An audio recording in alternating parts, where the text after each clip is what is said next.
देखो जी, अब जो हम लोग पढ़ेंगे वह ताश के बारे में, ठीक है। ताश जो होता है, ठीक है, ताश में कुल पत्तों की संख्या कितनी होती है?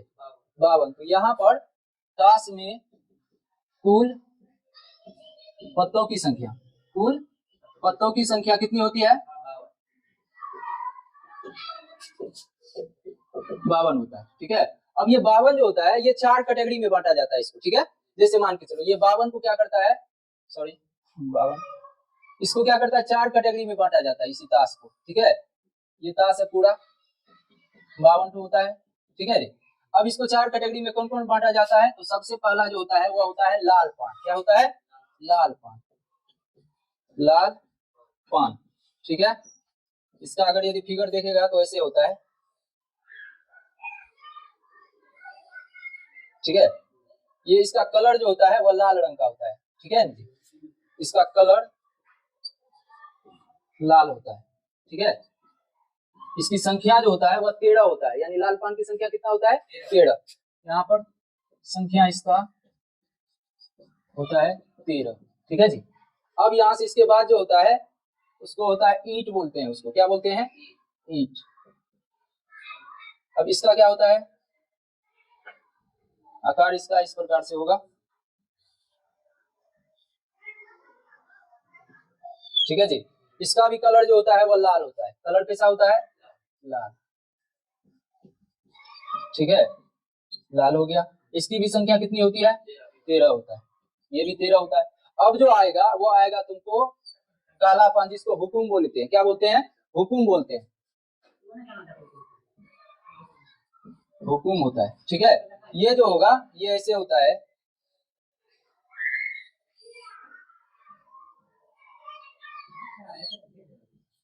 ठीक है।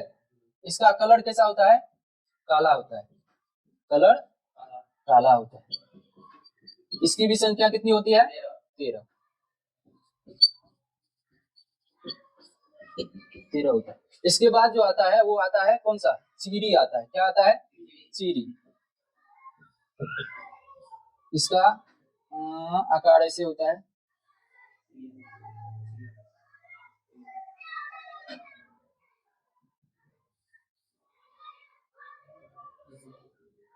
इसी टाइप का होता है, ठीक है जी। इसका भी कलर कैसा होता है? काला होता है।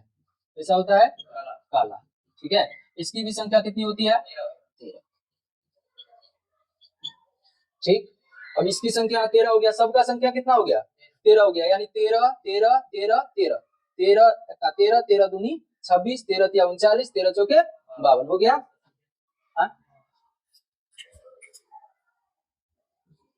13 हो गया। अब देखो इसमें 13 में होता क्या क्या है इसके बारे में। अब जो ये हर एक की संख्या 13 होता है तो वह होता कौन कौन है उसके बारे में जानना है। तो सबसे पहला जो होता है वह होता है हर एक, यानी 13, ये 4 प्रकार है जी, है ना। अब प्रत्येक की संख्या कितनी है? 13। अब वो 13 में होता कौन कौन है उसके बारे में देखते हैं। तो सबसे पहला जो होता है इक्का होता है। क्या होता है? इक्का, ठीक है। उसके बाद आता है दुग्गी। क्या होता है? दुग्गी। उसके बाद आता है तिग्गी। उसके बाद आता है चौका। उसके बाद आता है पंजा, ठीक है। और उसके बाद आता है छक्का। उसके बाद आता है सत्ता, ठीक है। उसके बाद आता है अट्ठा। उसके बाद आता है नहला, ठीक है रे। उसके बाद आता है दहला। उसके बाद गुलाम, सॉरी गुलाम। उसके बाद आता है बेगम। उसके बाद आता है बादशाह, ठीक है। क्या हुआ? बादशाह। इसमें क्या होता है, एक लिखा रहेगा, इसमें तुमको 2 लिखा हुआ रहेगा, तिगी में 3 रहेगा, चौका में 4 होगा, पंजा में 5 होगा, छक्का में 6 होगा, सत्ता में 7 होगा, अट्ठा में 8 होगा, नहला में 9 होगा, दहला 10। गुलाम में क्या होता है? जे होता है। क्या होता है? जे होता है। अब बेगम में क्या होता है? क्यू होता है, क्यू, ठीक है। अब बादशाह में क्या होता है? के होता है, ठीक है ना जी।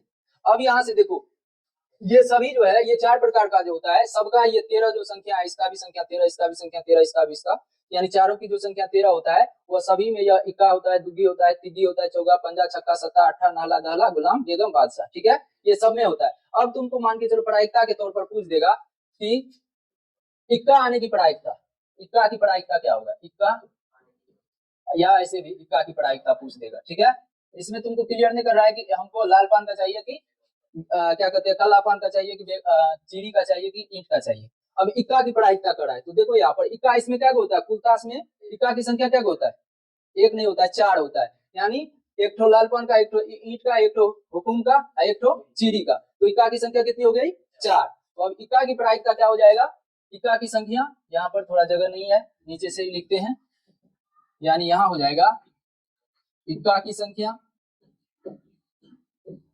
बटे कुल पत्तों की संख्या, पत्तों की संख्या। ठीक है जी। अब देखो यहाँ पर इक्का क्या है, अभी बताया चार।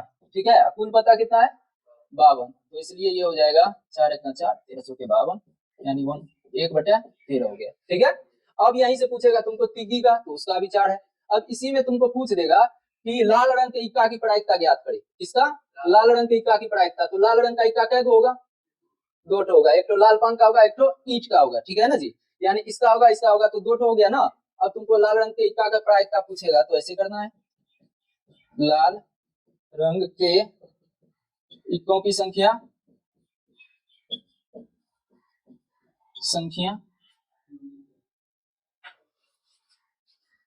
बट्टे में हो जाएगा तुमको कुल पत्तों की संख्या। ये क्या है, मतलब लाल रंग के इक्कों की प्रायिकता है। क्या है, लाल रंग के इक्कों की प्रायिकता है, जिसमें लाल रंग के इक्कों की संख्या बटे कुल पत्तों की संख्या।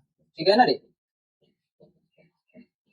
तो अब तुम ही लोग बोलो लाल रंग के इक्का का संख्या कितनी है, कितना है, 2 है, तो यहाँ पर 2 देंगे। और कुल पत्ता कितना होता है 52, तो यहाँ पर 52 देंगे। फिर से इसको काटो 26, यानी 1/26।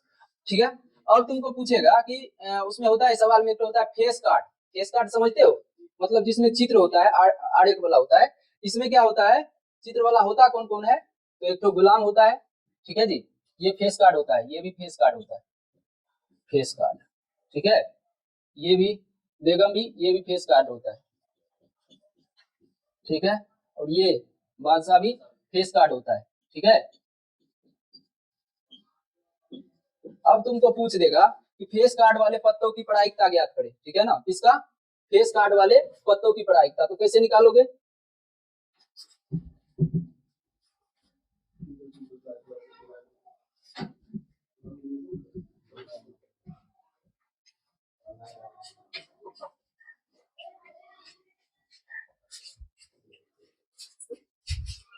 अब देखो यार, फेस कार्ड वाले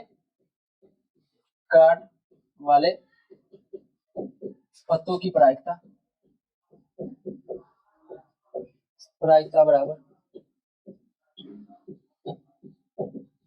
तो फेस कार्ड वालों की संख्या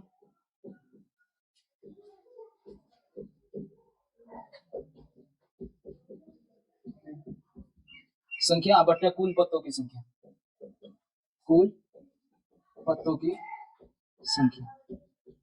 अब यहाँ पर देखो फेस कार्ड होता कितना है, देखो तो तुम लोग देख सकता है कि फेस कार्ड वाला अगर यदि जाएगा तो कौन कौन होता है, गुलाम होता है, बेगम होता है और बादशाह होता है। तो अब फेस कार्ड वाले पत्तों की प्रायिकता अगर यदि कहेगा निकालने के लिए, तो अब कैटेगरी कितना है, 4 है, हर एक में कितना कितना है, हर एक में, यानी फेस कार्ड वाला पत्तों की संख्या कितनी है, 3 है ना, 3 है, यानी 3 है लाल पान का, 3 है ईंट का, 3 है हुकुम का, और 3 है चीरी का, सबका है ना जी। तो इसलिए यहाँ पर क्या हो जाएगा, हमको फेस कार्ड वाले पत्तों की संख्या 3, 3 दूनी 6, 3 तिया 9, 3 चौके 12, यानी कुल पत्तों की संख्या फेस कार्ड वाला का कितना हो गया 12, लेकिन कुल पत्ता कितना है 52, तो यहाँ पर दे देंगे 52। ठीक है जी, अब यहाँ इसको काटो, 13 चौके 52, ये हो जाएगा तुमको 3/13। ठीक है ना जी। अब इसी में से पूछेगा लाल रंग के फेस कार्डों की प्रायिकता हमको निकालना है, लाल रंग के फेस कार्डों की प्रायिकता। तो लाल रंग का कौन कौन होता है, एक तो होता है लाल पान होता है, और ये ईंट होता है, यानी लाल, ये लाल, ठीक है जी, ये काला, ये भी क्या होता है काला होता है। ठीक है ना, अब तुमको पूछेगा, मान के चलो कहेगा कि लाल रंग के पत्तों की प्रायिकता क्या होगा, मतलब कोई भी हो लाल रंग का पूछेगा, तो लाल रंग के पत्तों की कुल संख्या कितनी है, यानी 13 है लाल पान का और 13 किसका है, ईंट का। तो 13 13 कितना हो गया, 26। तो प्रायिकता बराबर क्या हो जाएगा, 26/52। ठीक। उसी प्रकार से अगर यदि पूछ देगा तुमको कि काले रंग के पत्तों की प्रायिकता क्या होगी, तब क्या करोगे, तो काले रंग के पत्तों की संख्या बटे कुल पत्तों की संख्या। तो काले रंग के पत्तों की संख्या कितनी है, 26 है ना। उसी प्रकार से इसका प्रायिकता क्या हो जाएगा, 26/52। ठीक है ना जी। तो सबका हो गया। अब तुमको ये भी पूछ सकता है कि लाल रंग के फेस कार्ड वाले पत्तों की प्रायिकता क्या होगी। तो लाल रंग के फेस कार्ड वाला पत्ता कितना है, यानी 3 ठो लाल पान का और 3 ठो ईंट का, तो कितना हो गया, 6 ठो। तो इसलिए उसकी प्रायिकता क्या हो जाएगी, 6/52। उसी प्रकार से पूछेगा कि काले रंग के फेस कार्ड वाले पत्तों की प्रायिकता क्या होगी, तो काले रंग के फेस कार्ड वाले पत्तों की संख्या बटे कुल पत्तों की संख्या। तो ये भी, इसमें भी काले रंग के फेस कार्ड वाला पत्ता कितना है, 6 ठो है, यानी 3 ठो चीरी का 3 ठो हुकम का। तो 3 3 6 6/52। समझ गया ताश का सब कुछ। अब उसके बाद इससे आगे और क्या पूछ सकता है, वही पूछेगा। अगर यदि पूछेगा कि हाँ, लाल रंग क्या पूछेगा कि काला पान के फेस कार्ड की प्रायिकता अगर यदि तुमको पूछेगा, तब क्या करोगे, यानी हुकम के फेस कार्ड की प्रायिकता क्या होगी, 3/52 होगा। क्यों, क्योंकि काला पान में फेस कार्ड के पत्तों की संख्या कितनी है, 3, और कुल पत्तों की संख्या तो 52 है, तो इसलिए इसकी प्रायिकता क्या हो जाएगी, 52। तो प्राय यही चीज जो है प्रायिकता में मुख्य रूप से पूछा जाता है, इतना चीज जानने की जरूरत होती है। और उसके बाद जो प्रयोग होता है उसके बारे में हम थोड़ा थोड़ा बता देते हैं, इसको हटा के।